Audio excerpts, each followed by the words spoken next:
नमस्कार दोस्तों। सिर्फ एक क्षण, सिर्फ एक अवरोध और सृष्टि की धारा बदल गई। सृष्टि के प्रारंभ में जब ब्रह्मा जी ने लोकों की रचना की, तब उन्होंने अपने मन से 4 दिव्य पुत्र उत्पन्न किए, सनक, सनंदन, सनातन और सनत कुमार। पर ये साधारण पुत्र नहीं थे। जन्म लेते ही उन्होंने संसार को अस्वीकार कर दिया। ना उन्हें राज्य चाहिए था, ना परिवार, न सृष्टि विस्तार में रुचि। वे थे पूर्ण विरक्त, नित्य ब्रह्मचारी, ज्ञान और ध्यान में लीन। ब्रह्मा जी की इच्छा थी कि वे सृष्टि बढ़ाएं, पर उनका मन तो केवल परम सत्य की खोज में था। एक दिन उसी दिव्य खोज में चलते चलते वे पहुंच गए वैकुंठ धाम। वह धाम जहां हर दिशा में शांति थी, जहां वायु भी भक्ति से स्पंदित थी, जहां समय भी स्थिर सा प्रतीत होता था। उनके हृदय में एक ही उत्कंठा थी, भगवान के दर्शन। और फिर अचानक उनके सामने प्रकट हुआ वह अलौकिक दिव्य चतुर्भुज स्वरूप, वनमाला से विभूषित, करुणा से भरे नेत्र, ऐसा सौंदर्य जिसे शब्दों में बांधा नहीं जा सकता। सनकादिक स्तब्ध रह गए, नेत्र अपलक हो गए, हृदय में आनंद का सागर उमड़ पड़ा। उन्होंने विनम्र होकर प्रभु की स्तुति की। हे प्रभु, आपका ये मनोहर रूप हमारे नेत्रों के लिए परम सौभाग्य है, जिसे इंद्रियां जीत नहीं सकती। ऐसे दिव्य स्वरूप का दर्शन आज हमें प्राप्त हुआ। हम आपको प्रणाम करते हैं। लेकिन उन्हें क्या पता था कि इसी वैकुंठ में होने वाला एक छोटा सा प्रसंग आगे चलकर देव और असुरों के इतिहास को बदल देगा। लेकिन वैकुंठ में सब कुछ शांत नहीं रहने वाला था। जब सनकादिक भगवान के दर्शन के लिए आगे बढ़े, तभी द्वार पर खड़े जय और विजय ने उन्हें रोक दिया। उनकी बालक जैसी देह देखकर उन्होंने उन्हें साधारण समझ लिया। बस यही वे क्षण था। वैराग्य की मूर्ति सनकादिक के हृदय में पहली बार क्रोध की हल्की लहर उठी। उन्होंने कहा, जिस धाम में भेदभाव का स्थान नहीं, वहां अहंकार कैसे प्रवेश कर गया। और उसी क्षण उन्होंने जय विजय को श्राप दे दिया। तुम्हें देवत्व से वंचित होकर जन्म मृत्यु के संसार में जाना होगा। वैकुंठ का वातावरण जैसे थम गया। तभी स्वयं भगवान श्री हरि प्रकट हुए। मधुर वाणी में बोले, हे मुनिवर, इनसे भूल हुई है, पर ये सब मेरी ही प्रेरणा से हुआ है। मेरे सेवकों का अपराध भी मैं स्वीकार करता हूँ। भगवान की विनम्रता देख सनकादिक शांत हो गए।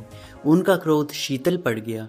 उन्होंने कहा, प्रभु, जो उचित दंड समझे वही दें। हमारा शाप भी आपकी ही लीला का भाग है। तब भगवान ने जय विजय को विकल्प दिया, 7 जन्म भक्त रूप में या 3 जन्म शत्रु रूप में।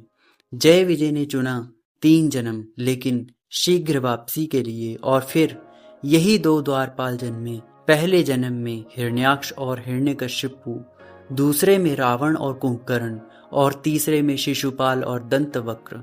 सनकादिक ने तब समझा ये सब ईश्वरीय योजना थी। भगवान ने उन्हें आगे उपदेश दिया, धन, इंद्रिय विषय, संसार के आकर्षण मनुष्य को पतन की ओर ले जाते हैं। जो मोक्ष चाहता है उसे विषयों की आसक्ति त्यागनी होगी।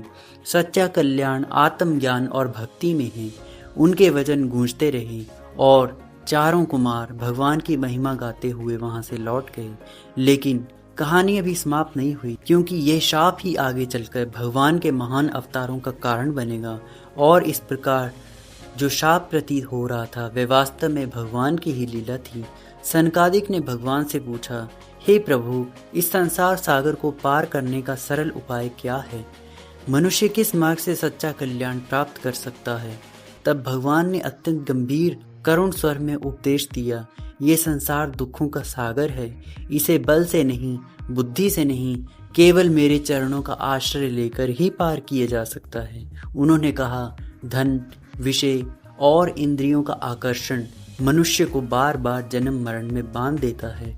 ज्ञान के समान कोई नेत्र नहीं, सत्य के समान कोई तप नहीं, त्याग के समान कोई सुख नहीं। जो पाप से दूर रहता है, जो सदाचार का पालन करता है, जो पुण्य कर्मों में स्थित रहता है, वही वास्तव में श्रेय मार्ग पर चलता है। सनकादिक ने उस अमृत में उपदेश को हृदय में धारण कर लिया। वे समझ गए, मोक्ष बाहर नहीं भीतर है। ईश्वर दूर नहीं, चेतना में ही विराजमान हैं। वे सदा 5 वर्ष के बालक समान रहे, पर ज्ञान में महासागर के समान गहरे। योग, सांख्य और भक्ति के आचार्य बनकर उन्होंने संसार को मार्ग दिखाया और इस प्रकार एक क्षण का क्रोध, एक शाप और एक लीला बन गए भगवान के महान अवतारों का कारण। ये कथा हमें ये सिखाती है कि कभी कभी जीवन में जो बाधा दिखती है वही ईश्वर की योजना होती है और सच्चा मार्ग अहंकार नहीं भक्ति है, संसार नहीं सत्य है और सबसे बड़ा आश्रय भगवान के चरण हैं। धन्यवाद।